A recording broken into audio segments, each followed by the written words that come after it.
Buenas tardes, hermanos, estamos aquí, bienvenidos en la Casa de Cristo, en Puerto Nuevo, quienes nos han recibido con mucho amor y mucho cariño.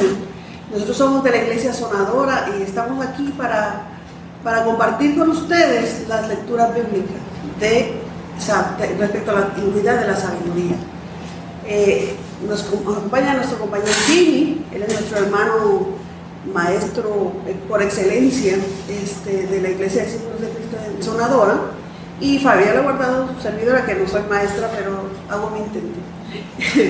Así que pues les damos la bienvenida a este canal y pues esperamos que sea de bendición para todos ustedes. Pues aquí vamos a empezar con esta lección que nos toca, es la lección número 19, asignada al 5 de julio del 2020, y seguimos en este trimestre sobre la sabiduría. De lo que ya los hermanos y las hermanas de la otra iglesia hablaron de la unidad anterior, yo quisiera pues hacer hincapié en aquella lección, porque Justo González, el que escribe este trimestre, lo mencionó en los consejos al maestro. Hace 2 lecciones atrás, él hizo el punto, y Gamaliel y Alex lo trabajaron, de que la sabiduría en Proverbios, particularmente ese capítulo 8 de Proverbios, la sabiduría es prácticamente Dios mismo. O sea, es una cualidad consustancial, si así es que se dice, con la propia naturaleza de Dios. Así que es una cosa bien medular, ¿verdad? Y de ahí pues sale los primeros versos de Juan. Así que con eso, esa parte de trasfondo, yo quisiera también dar un poquito de trasfondo mío, porque mi oficio es el magisterio. Y entonces en el magisterio, en la educación tenemos estas 3 ideas del conocimiento, la inteligencia. Bueno, realmente la sabiduría se ha quedado bastante fuerte, y eso fuera, y eso es un problema. O sea, el conocimiento, pues, son cosas que uno sabe, ¿verdad? Las tablas de multiplicar, el abecedario, quién era Simón Bolívar o Eugenio María de Hostos. El conocimiento es algo que se multiplica ahora y ya prácticamente es cuestión de tú buscarlo cuando lo necesitas. Y ya no está, ya en las escuelas no nos ocupamos tantísimo de que el estudiante tenga tanto dato, sino más bien destreza, ¿verdad? Pero entonces, eso no es muy problemático, pero lo que sí es problemático es esta otra noción de la inteligencia, porque mucha gente se confunde. Y particularmente es importante conocer que las escuelas, que lo que tenemos como instituciones escolares, llevan menos de 2 siglos. Y cuando se establecieron, o sea, las escuelas que tenemos ahora son producto de la industrialización. Y en la escuela, aunque se dice, ¿verdad?, que las escuelas son para transmitir conocimiento, realmente las escuelas desde un principio tuvieron otra función mucho menos inocente. Y esa función era segregar, separar, cernir quiénes son los más inteligentes y quiénes son los menos, quiénes irían a trabajos de mayor responsabilidad y remuneración y quiénes se quedarían relegados a la clase trabajadora. Y entonces esa idea de que hay algo que se llama inteligencia la tenemos bien metida, y todavía millones de gente joven se quedan con el estigma adentro, se lo creen que son brutos y brutas, y eso es un crimen que hacen nuestras escuelas. Y entonces, hablando un poquito más de este asunto de inteligencia, o sea, es algo que se puede hablar, ¿verdad? Inteligencia como alguna habilidad que podría o no ser innata, podría o no ser fija. Originalmente decían que la gente que nace inteligente sigue inteligente toda la vida, Y esos son los que tú tienes que promover y los demás. De hecho, ese mismo movimiento de medir la inteligencia a principios del siglo XX desembocó en una subvertiente en el movimiento el eugenicista, que por ahí salió el nazismo y el holocausto de los judíos en Europa. O sea, estas son cosas muy terribles. Y si fuéramos a decir que la inteligencia es algo, ¿verdad? Pues es una habilidad para aprender. Y pues ya saben, ya hay uno en Harvard que se hizo famoso señalando que hay diferentes inteligencias, que no es una sola, y qué bueno. Pero nada de eso tiene que ver con sabiduría.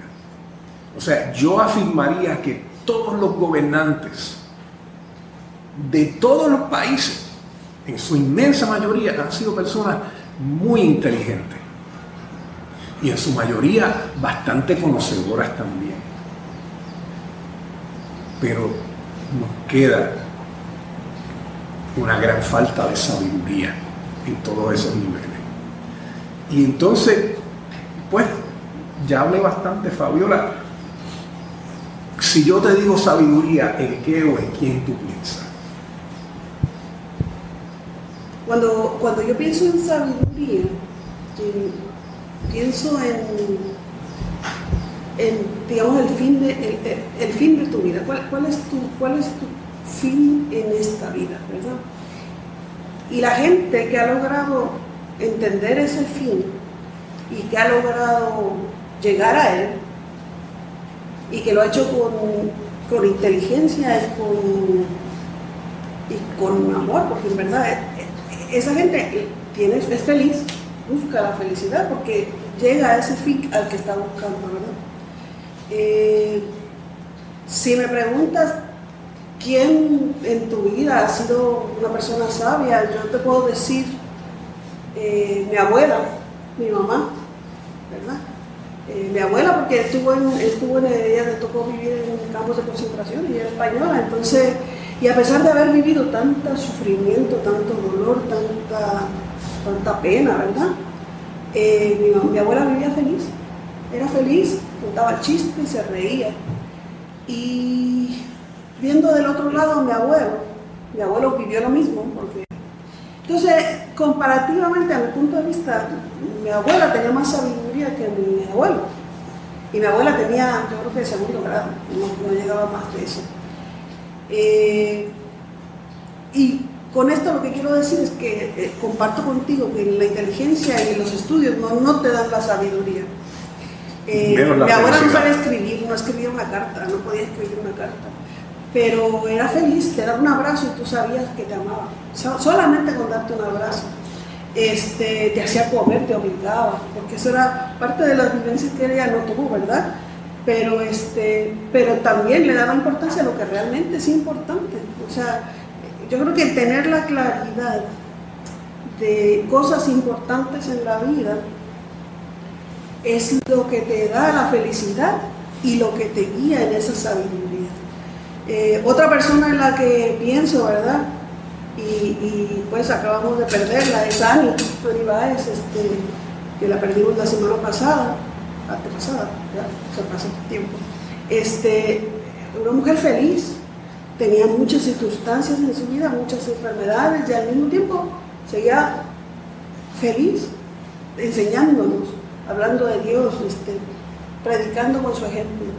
Entonces yo creo que ese saber mi objetivo en esta tierra y seguirlo es parte de la sabiduría, ¿verdad? Esa es mi opinión.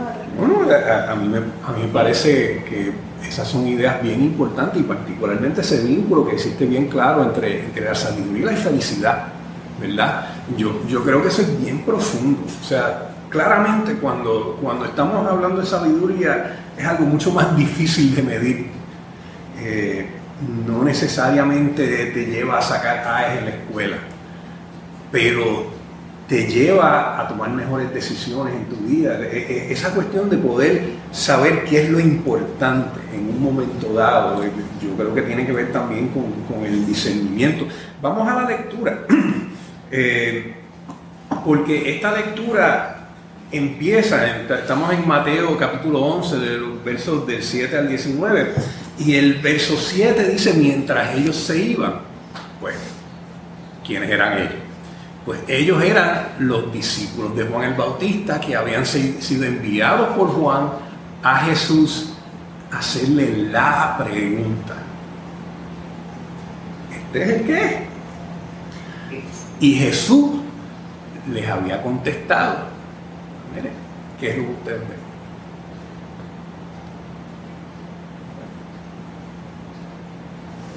Cuéntenle eso, Juan.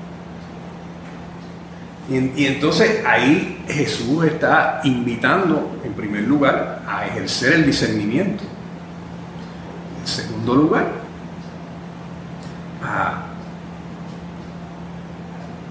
a ver los resultados, a medir en ese ejercicio de discernimiento, medir las cosas por sus resultados.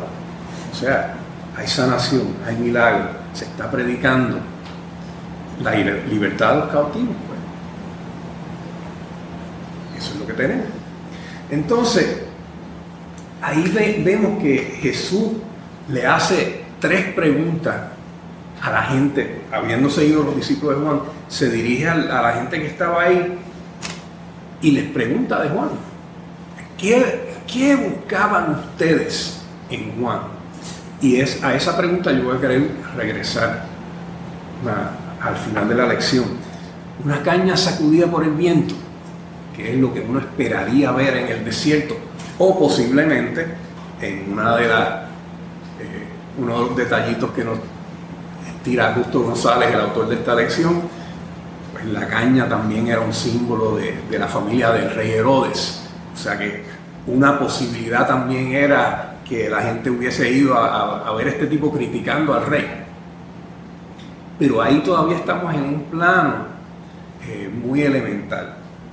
O se va por el lado contrario, lo que no se esperaría, una persona con vestidura fina, pues esa gente está en las casas de los reyes.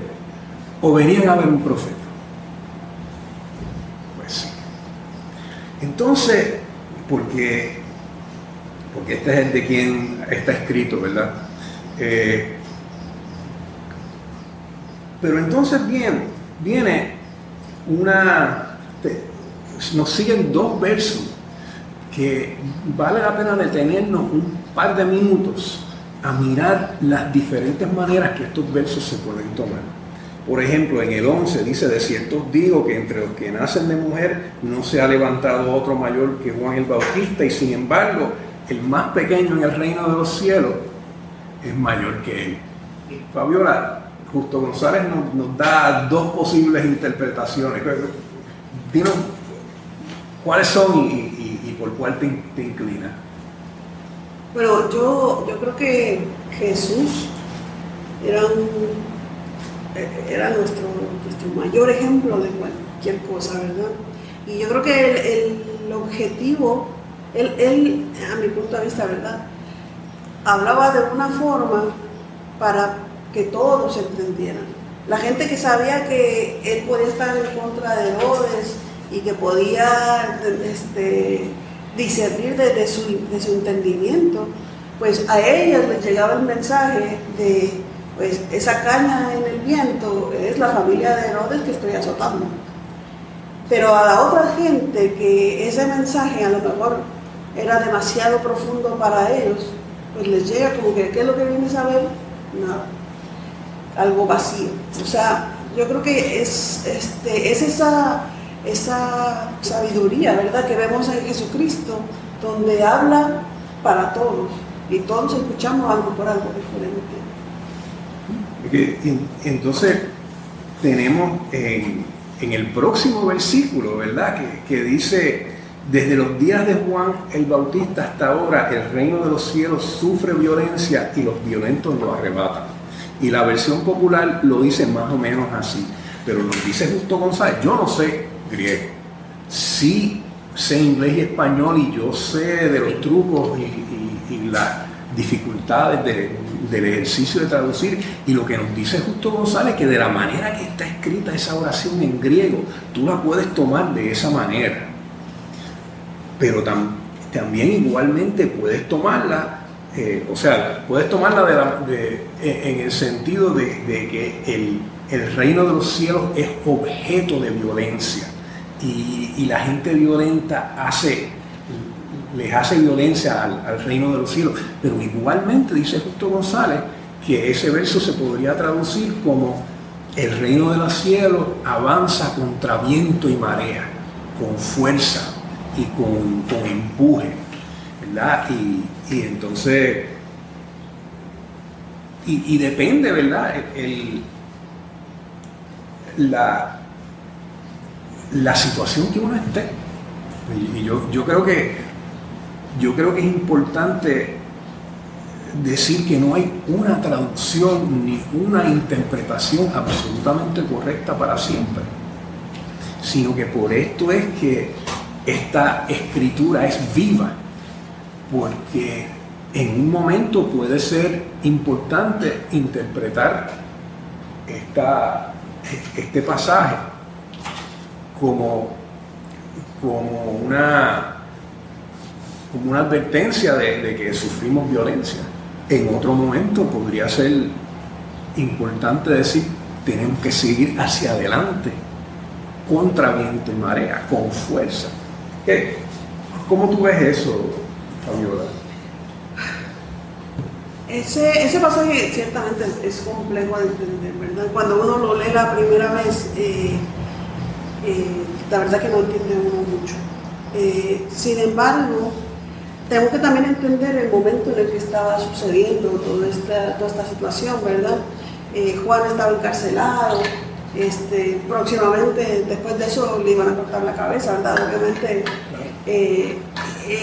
estaban viviendo en un momento de persecución en cierta forma, o la persecución iba a venir después, pero el Señor sabía que todas estas cosas violentas iban a empezar a suceder, desde ahí, porque prácticamente desde que encarcelan a Juan, empieza el sufrimiento cristiano, digámoslo así. Entonces era como que un abrir de ojos para explicar que lo que venía no era fácil, pero que el cielo iba a sobreponerse siempre, ¿verdad? Que en cierta forma tuviésemos confianza en que las cosas celestiales eran mucho más poderosas que la situación o la violencia que se iba a vivir. Se puede interpretar de esa manera, ¿verdad? Y también se puede interpretar de la forma de que, pues, hoy ya estamos viviendo la violencia, ¿verdad? Que es lo que dice él. Hoy con Juan encarcelado estamos viviendo la violencia y ellos son los violentos. Es una forma también de decir esto, de traer al momento una situación en la que estábamos viviendo ya con violencia. También tenemos que recordar que Juan, pues, prácticamente creció con Jesús, era muy cercano a él, y a pesar de que traían dos vertientes bien diferentes del reino, uno vestía con pieles y otro no, y uno no pecaba nunca y el otro supuestamente estaba con pecadores. Eran dos vertientes completamente distintas. Uno traía por un lado el arrepiéntanse, vamos, el mundo se acerca, etcétera, etcétera, tiene que acercarse a Dios y a su naturaleza. Y Jesús por otro lado dice: respiren, que hay unas nuevas promesas y hay unas nuevas cosas que vienen para ustedes. Esa vertiente hace que, pues, también puedas tener una interpretación de que lo que viene es Jesús con sus buenas nuevas, ¿verdad? No sé, podría ser esa otra interpretación. Claro, es que de eso se trata este ejercicio, y gracias a Dios que estamos por lo menos dos aquí y teniendo esta conversación, y si estuviéramos en el templo, pues ahí sería un momento de más gente participar. Lo que quiero hacer ahora solo es señalar que si miran en el expositor la lección de la juventud, escrita por Pablo Jiménez, siempre tiene una ilustración, y las ilustraciones del reverendo Jiménez a mí siempre me gusta mirarlas, y en la ilustración para esta lección él toma una postura respecto a ese problema de traducción, que es bien interesante. Pues seguimos con la lectura, y ya Fabiola adelantó parte en lo que ella estaba diciendo, ¿verdad? En los versos 13 al 15, Jesús repite, ¿verdad?, que la importancia de Juan. Dice, miren, ustedes están buscando, esperando a Elías. Mira, ahí está. Juan es Elías. Si lo quieren aceptar. Y esa es los que tienen oídos que oigan.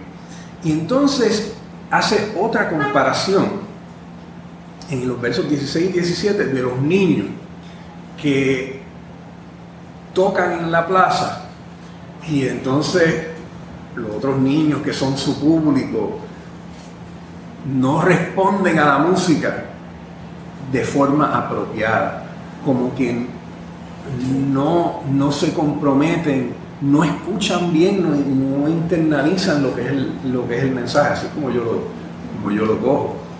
Y en los últimos dos versos de esta porción que tenemos, el 18 y el 19, él hace la comparación a la que aludió Fabiola ahora, ¿verdad? Pues, Juan venía que no comía ni bebía, y entonces le tiraban porque era muy extremo. Entonces vengo yo que como y bebo, y me dicen que estoy con pecadores. En verdad, ¿qué es lo que está pasando? Y eso nos trae, ¿verdad?, al punto de esta lección, o sea, de la sabiduría y su contrario, ¿verdad? Que el contrario de la sabiduría es la necedad, ¿verdad? Sí. Lo contrario de ser inteligente es ser bruto, pues, lo inteligente, lo contrario de tener mucho conocimiento es la ignorancia, pero el contrario, el opuesto, el antónimo de la sabiduría es la necedad. Y tenemos gente bien inteligente que sabe un montón y es bien necia. Y entonces de la necedad es que él está así, y los oídos que pueden tener la gente son los oídos de la sabiduría. Y pues, Fabiola, ¿cómo tú ves eso en nuestro mundo actual? Ay, bendito. Bueno, primeramente, en nuestros gobiernos, por ejemplo, vemos mucho eso, gente que ha ido inclusive a Harvard, o en las mejores universidades, y que cuando vienen a tomar decisiones de usar la mascarilla o no usarla, que es algo tan básico, optan por decir, no, estos son demócratas o republicanos los que usan esto, ¿verdad? Sí. Eso para mí son necedades, son gente que probablemente tengan inteligencia porque de alguna forma llegaron a donde están, pero realizan acciones necias. Eso es un ejemplo, ¿verdad? Y se da en nuestros gobiernos y se demuestra. El otro día estaba viendo una gráfica de cuántos enfermos en la Unión Europea iban y cuántos enfermos iban en Estados Unidos. Sí. Y es dramática la diferencia. Y eso, la verdad, lo único que demuestra es una acción de necedad puesta en práctica. Sí. Una acción de necedad puesta en práctica. Y que nos lleva a consecuencias, porque la necedad y la sabiduría tienen consecuencias. La sabiduría obviamente tiene sus consecuencias de alegría, felicidad, gozo, cosas buenas. La necedad tiene consecuencias nefastas y de muerte también. Así que en nuestro diario vivir nosotros estamos viendo esas consecuencias de necedades de nuestros gobernantes, ¿verdad? Por otro lado también, pues te puedo decir que también se visualiza sabiduría a nivel congregacional, a nivel pueblo, no solamente a nivel personal, de una persona o dos, sino que a nivel organización o a nivel pueblo podemos observar esa sabiduría y esa toma de buenas decisiones. Por ejemplo, en Florida, que abrieron las playas, rápido todo el mundo se fue ahí a la playa a reventarse, ¿verdad? Aquí abrieron las playas, no te voy a decir que no se fue todo el mundo, pero hay una conciencia más amplia de la salud.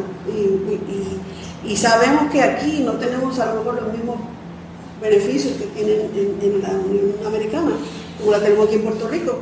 Y por lo tanto, perdón, pues tenemos que tener más cuidado, y tenemos más cuidado al respecto. Y eso pues obviamente te demuestra la sabiduría a nivel organizacional, de grupo, familiar, de pueblo, inclusive de las organizaciones, los lugares de trabajo, ¿no? Así que sí, eso lo vemos todos los días, conceptos o acciones necias de gente inteligente, y vemos también todos los días acciones inteligentes y sabias de gente que no necesariamente fue hacker. Sí, y eso yo creo que es bien, bien importante. Hay una película americana, Forrest Gump, de los años 90, es de un personaje que no tiene grandes luces, pero le salen bien las cosas, y la sabiduría le dice la mamá: stupid is as stupid does. ¿Sabes? Si quieres saber si eres estúpido de verdad, pues cómo son los resultados, y eso es parte de lo que estamos hablando. Pero yo quiero terminar esta clase yendo en otra dirección, y regresando a esas primeras preguntas, esa pregunta que le hizo 3 veces Jesús a las personas: ¿qué busca? Se me ocurre, ¿verdad? Yo trabajando con adolescentes y siendo papá de todavía adolescente,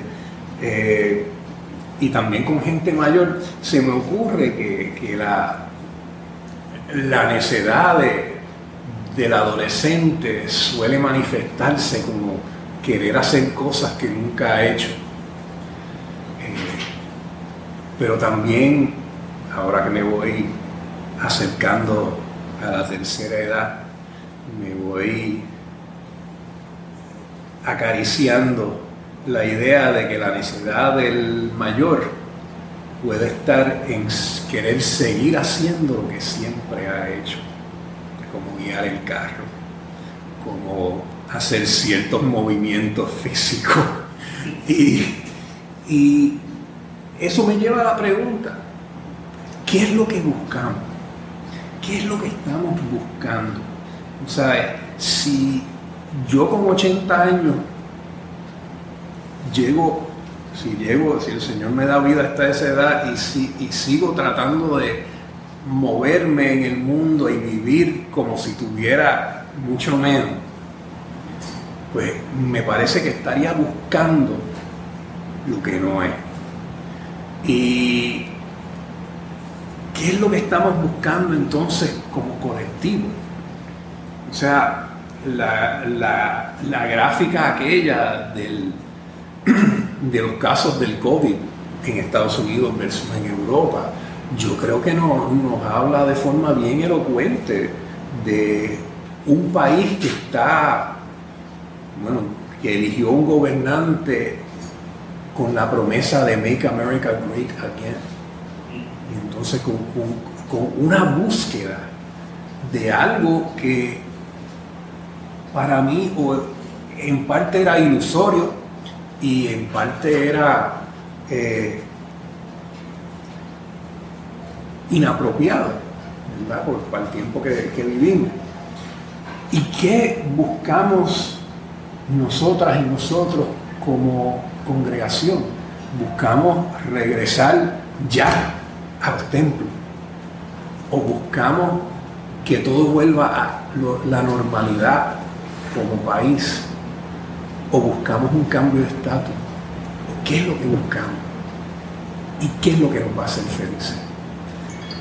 Que el Señor nos acompañe y nos ilumine. Amén. En esta búsqueda. Amén. Muchas gracias.